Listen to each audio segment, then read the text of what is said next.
present Arthur Lowe, John LeMessurier, and Clive Dunn in Dad's Army.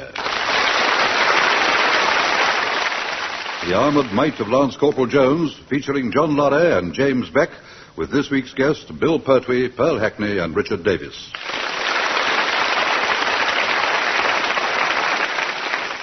Here is the latest news, and this is John Snagg reading it.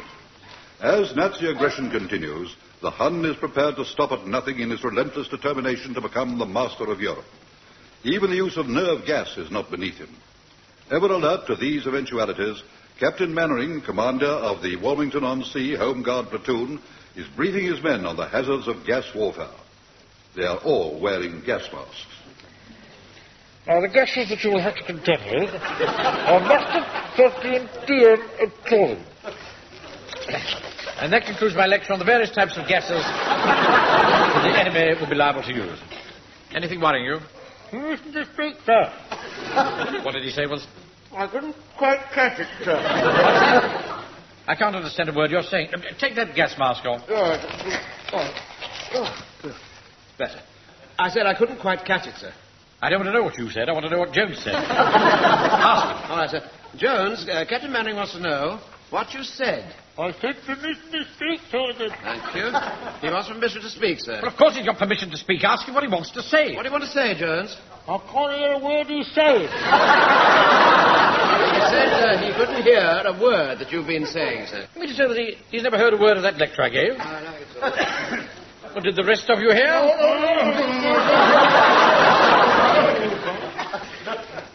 Well, I'm not going over all that again.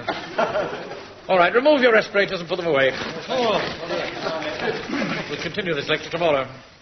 Now, I want to introduce you to a new weapon. You see this piece of wire? Can anyone tell me what it is? Aye, it's a grocer's cheese cutter, sir. Correct, Fraser. A harmless cheese cutter.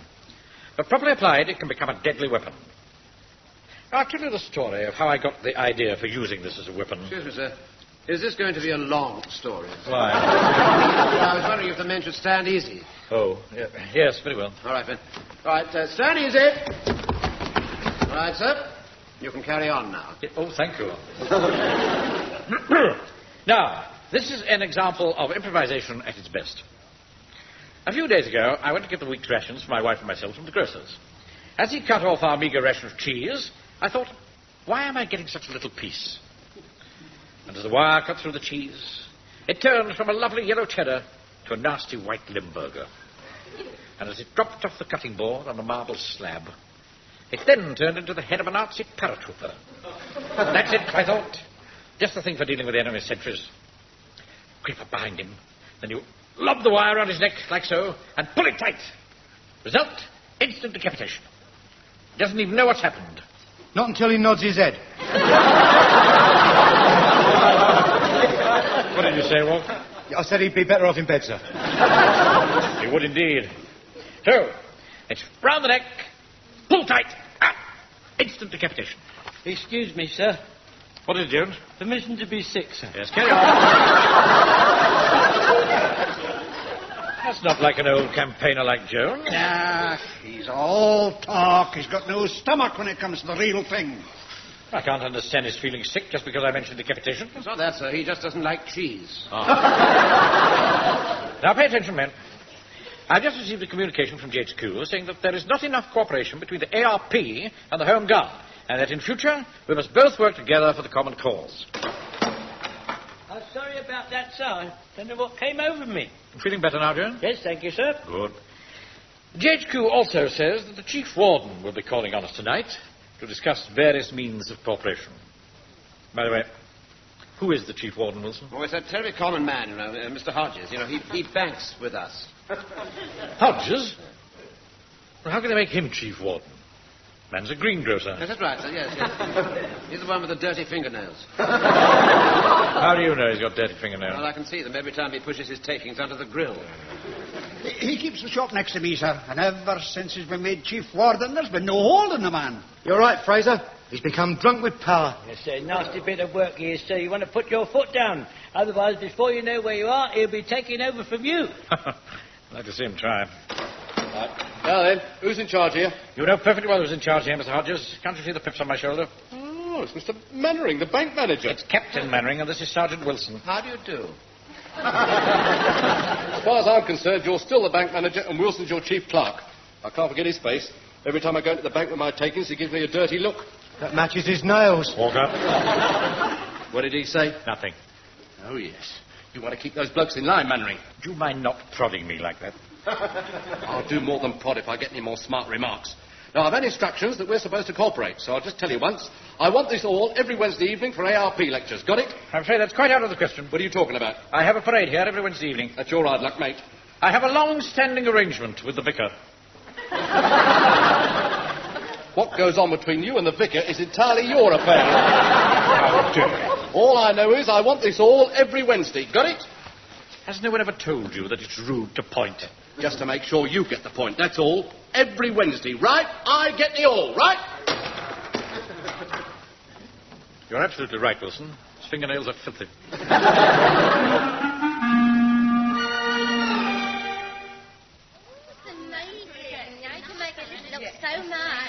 All right, lady, don't push.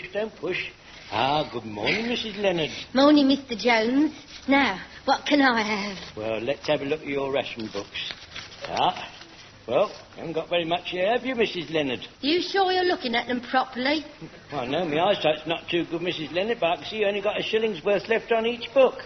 Oh, dear, is that all? Well, you shouldn't have had that joint on Friday. Oh, it's not my fault, Mr. Jones. It's my husband. He has to have his bit of brisket every weekend. Well, I can let you have 3 lamb chops. Yeah, they come to 1 and 8. I'm afraid you have to have the best in corned beef. There we are. That comes to exactly 2 bob. How's that? Oh, thank you. Here, this is for you. Hey. Yeah, well, it's a tin of your favourite tobacco. I'll be back again in a few days. She's given him something. Hey, what's she up to? Here, have you got any sausages? Well, I could let you have a couple, Mrs. Leonard. He's got sausages. Sausages? Yes, all right, ladies, please. I can only let you have 1 sausage for each book. Take 2 and 4, please, Miss Mortimer. Right, next lady, please. Oh, good morning, Miss Meadows. Here you are, Mr. Jones. What's this? Just a little cake I made for your tea. She brought him some cake. Thank you very much, Miss Meadows. I hope you didn't use up too many points making it. You can have my points any time, Mr. Jones. What I mean is, you deserve looking after. No one can accuse you of not doing your bit. As a butcher, you look after our insides, and as a home guard, you protect our outsides. Well, what's it to be then, Miss Meadows? Oh, I'll take it all in corned beef. Do you want your sausage? Oh, yes, I'll have my sausage. There you are. I was sure the other ladies were as easy as you, Miss Meadows. Well, I try to please. Take 2 and 4, please, Miss Mortimer. Excuse me, ladies. It's all right, ladies. It's all right. Keep calm. It's only me. I'm here on business. We all know what your business is. Now, I ask you, ladies, is that nice? No.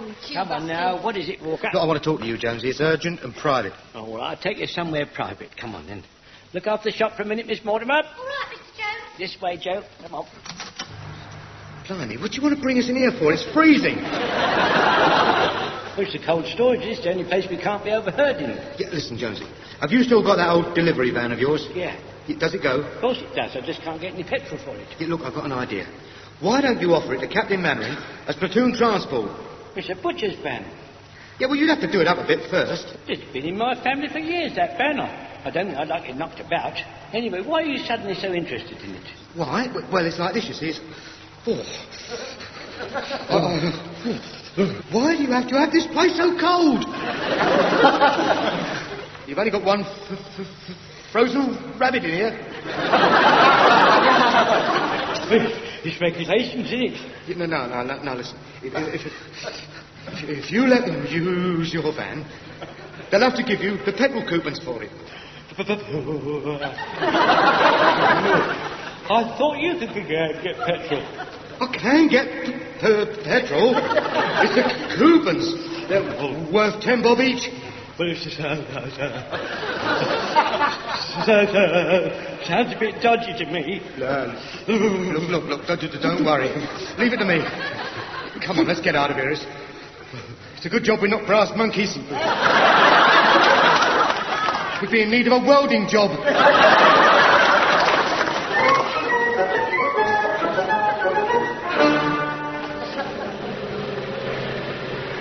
Stand back, men. Stand back. Give the man room to get in.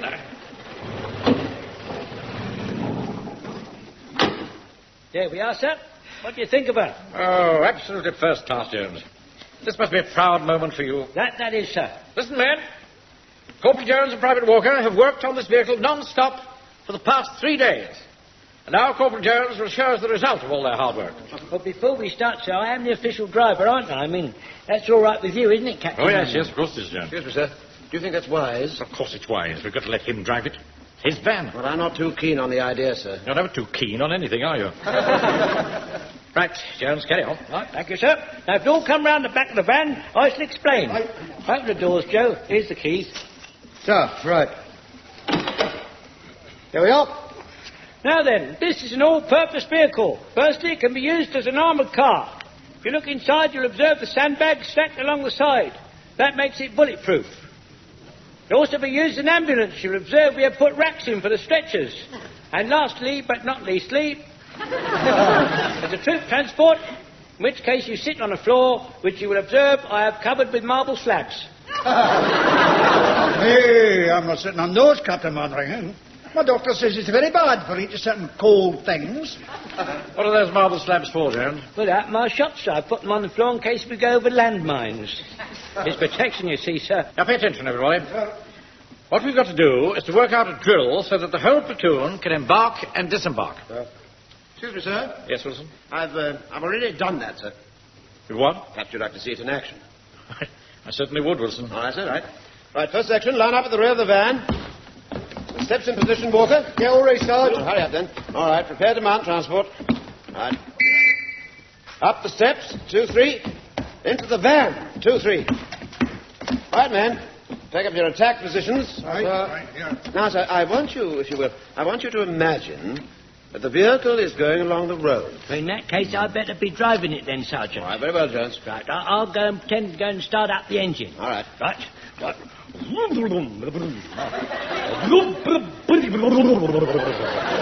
Sergeant, I pretended to start it. All right, good. Well, get into the driving seat. Right, Sergeant. Right. Look, Jones, you might find it easy if you took the bayonet off your rifle. Oh, yes, of course. I wondered why I was having a bit of trouble getting in. Now, do be careful, Jones, with that bend, for heaven's sake. You nearly punctured the tyre then. Yes, sorry about that. All ready now, Sergeant? All right, off you go then. Right. Now,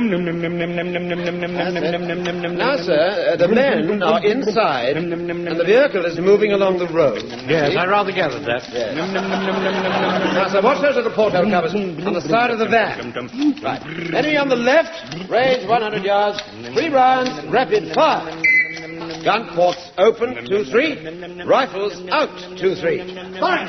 Bang! Bang! See, the portholes, you see, sir, open to allow the rifles through, see? You never cease to amaze me. See, I am keen, sir, I really am. I'm as keen as you are. It's just that I have a terrible job in showing it. Yes, I understand, Wilson. All right, Jones. Yes, Yeah, you can stop now. Oh, right. We've arrived. Yes. Oi. What's going on here? I've never heard such a row. Is there anything wrong, Warden? Yes, this is Wednesday night, you know, and I'm trying to give a lecture in the hall. Well, nobody's stopping you. How do you think I can make myself heard with you lot shouting bang, bang, bang all the time? What are you doing, playing cowboys and Indians? We're trying out our new ambulance troop carrier. This is an ambulance? Looks more like a butcher's van. What time does the horse arrive? Oh, very amusing. I can assure you that this makes a very efficient ambulance indeed. Oh, this is your lucky day then, mate. What do you mean? It so happens that we're having a large-scale air raid practice next Saturday, and we need all the extra transport we can get our hands on. So report with your ambulance and a party of 6 men to act as stretcher bearers to Percy Street at 2 o'clock next Saturday afternoon. That's 1,400 hours. That's what I said. Right, we'll soon show them how efficient we are. Excuse me, sir. Yes, Walker? What about the petrol coupons? I mean, after all, we're going to use quite a bit of juice, you know. Ah, now, I'm very glad you brought that up, Walker. This van is going to be converted to gas. Gas? That's what I said. I got on the phone to GHQ earlier on and told them all about it, and in order to save petrol, they want us to take it down to the RASC transport pool and get it converted. I don't know, it'll make you sick.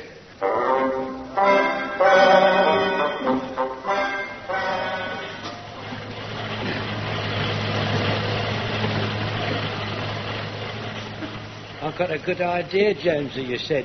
Let the platoon use your van, you said. And then we can get some petrol coupons, you said. I didn't know they were going to convert it to gas, Jonesy. Not clairvoyant, am I? Do you have to have your windows so wide open? Yeah, I like a bit of fresh air. They really muck my van about, you know. Look at this flipping great pipe. You careful. That feeds the gas route to the engine.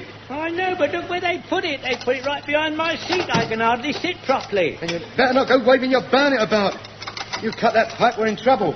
They've ruined this van, putting that gas bag on the top. Hope there are no low bridges. I've never seen anything like it. Everywhere I look, there's a great sagging bag. You can't keep your mind off women for 5 minutes, can you? Shut up, Joe.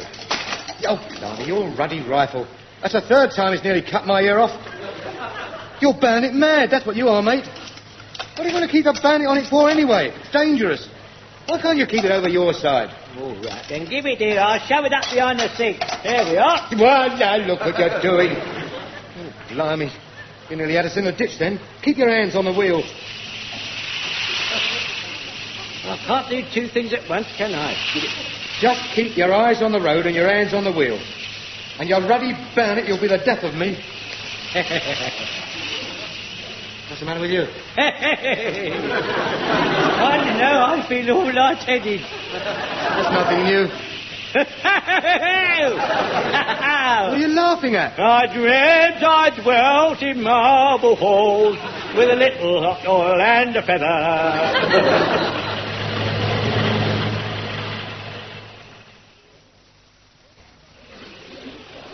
What do we stop for? She'll be coming round the mountain when she comes. Are you deaf? I said, why have we stopped? Yo, shut up a minute. I better have a look and see if anything's wrong. Cool, blimey. Hey, Jones. What is it? The gas bag's flopped right down. Must be punctured somewhere. Hey? Blimey, look, there it is, right behind your head. That bayonet must have stuck in the pipe. Was I, mate?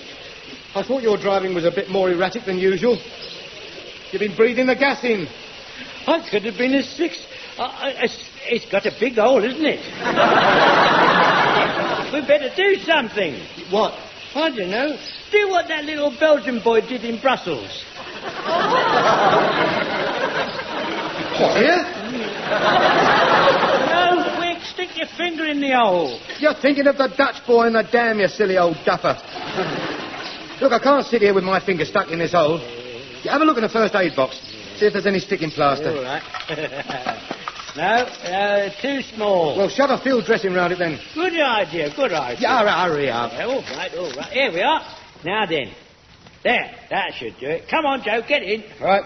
Yeah. We're going to be very late, you know. I wonder what Mr. Manning's going to say. We're going to be very late, you know. I wonder what Mr. Manning's going to say. Shut up, Joe. Well, Mr. Manning's not going to like it. Like it? He'll do his nut.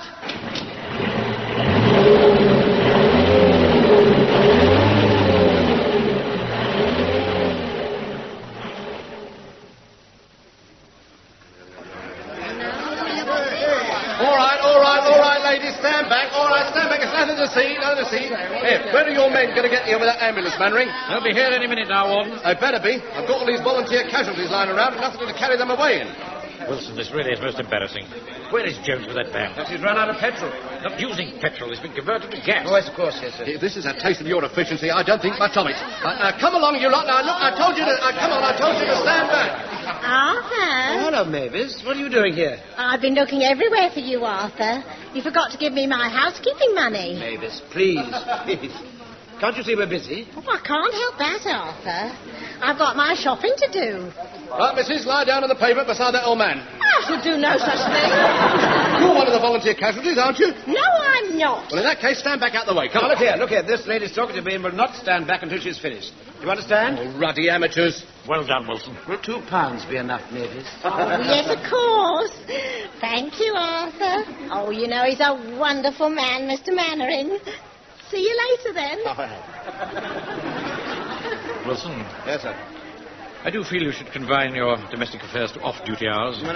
It's awfully difficult with it being Saturday, you see. Weekend shopping, you understand. Oh, I've never seen such chaos in all my life. Utter chaos. Oh, come on, move back now. Right, come on, everyone, move back now. Come on, come on. There's the van now, sir. Thank goodness for that. And about time. Right, get this lot of the stretchers and load them in the ambulance. I'm going to see how they're getting on in the next street. Oh, sorry we're late, Mr. Manning. We had a bit of trouble. All right, Jones. You and Pike put this old man on the stretcher and then put him in the back of the van. Right, sir. Good afternoon, sir. Mr. Brown, is it? That's right. I see you've broken a leg. No, it's not really broken. I'm just a volunteer casualty. Yes, quite.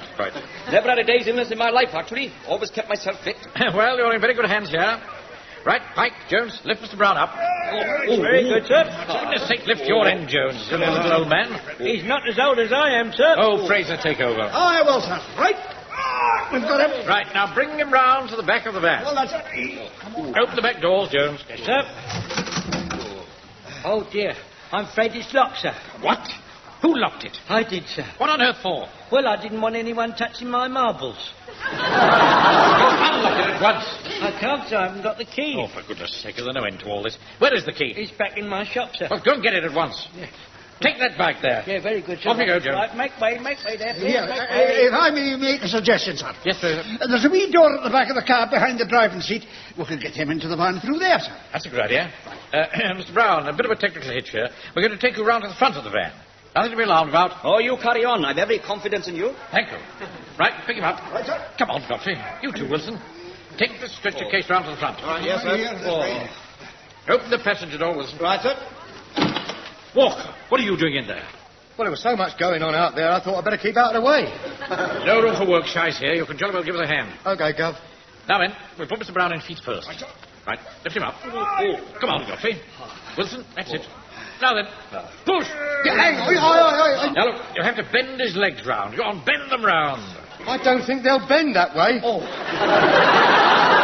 But I'll try. Oh, mind what you're doing.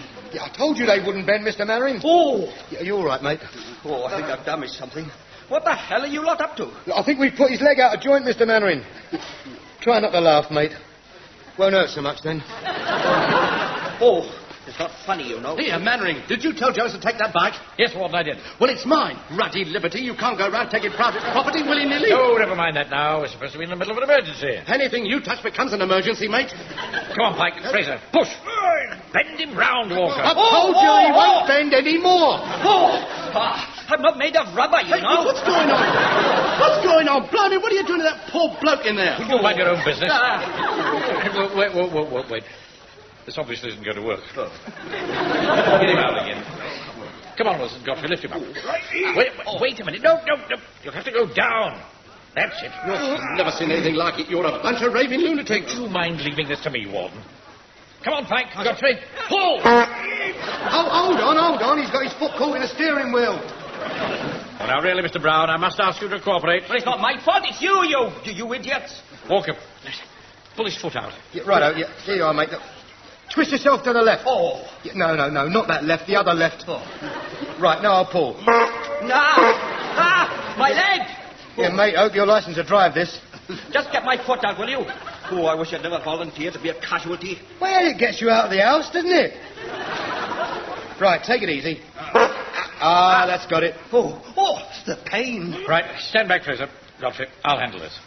Walker, ease Mr. Brown down gently, and I'll take the weight. Talk about Fred Carno's army. Have you got him, Mr. Mannering? Yes, Walker. Don't worry, Mr. Brown, we're nearly finished. What, you nearly finished me, you mean? I'll sue you for this. There's no need to take that attitude. Now, do watch your feet on those cobblestones. They're awfully slippery. Don't worry, Wilson. I'm pretty sure-footed, you know. Did a lot of rock climbing in my youth. Right. Nearly there. Are you all right, Mr. Mannering? Of course I'm all right. Did you say something, Mr. Brown? I think he broke his leg, sir, when he Well, they've done for me, they have. They've done for me. Look, he needs a blanket. You've got to keep him warm, cause you've really done it now, Mannering. Will you be quiet, Warden? Come on, Wilson. Get that blanket round him. All right, sir. Don't you touch me. Oh, my leg. All right, mate, all right. I'll do it. There you are. I've never had a thing wrong with me in 40 years till this lot got their hands on me. Now my leg's broken. And I think my ribs are cracked, too. Well, we better get him to the hospital, sir. That's what you were meant to be doing. Don't do be quiet. Let me think. Now, we'll need an ambulance. Send for an ambulance. Send for an ambulance. We've got an ambulance, sir. What? Oh, yes, of course we have. Quick thinking, Fraser.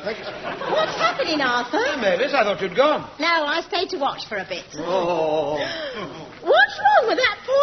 Nothing that need concern you, Mrs. Pike. I have everything under control. Under control? You're a menace. You are a menace. Take me there. I got the key, sir. Good man, Jones. Now, unlock the back doors. We've got to get this man to hospital. He needs a proper ambulance. You leave him to us. You're not having him. He's our casualty.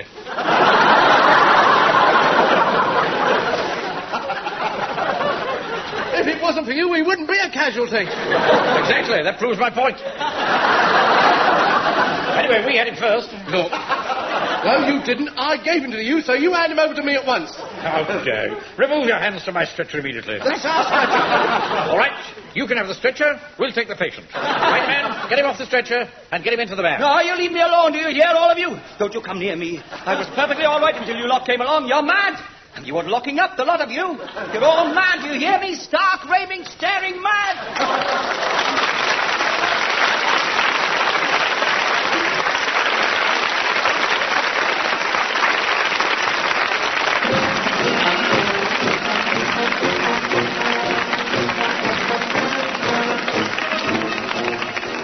In that episode of Dad's Army, from the original television series by Jimmy Perry and David Croft, you heard Arthur Lowe as Captain Mannering, John LeMessurier, Sergeant Wilson, Clive Dunn, Corporal Jones, John Lorry, Private Fraser, James Beck, Private Walker, Bill Pertwee, ARP Warden, Pearl Hackney, Mrs. Pike, Richard Davis, the Volunteer, Diana Bishop, Miss Meadows, and Elizabeth Morgan as Mrs. Leonard.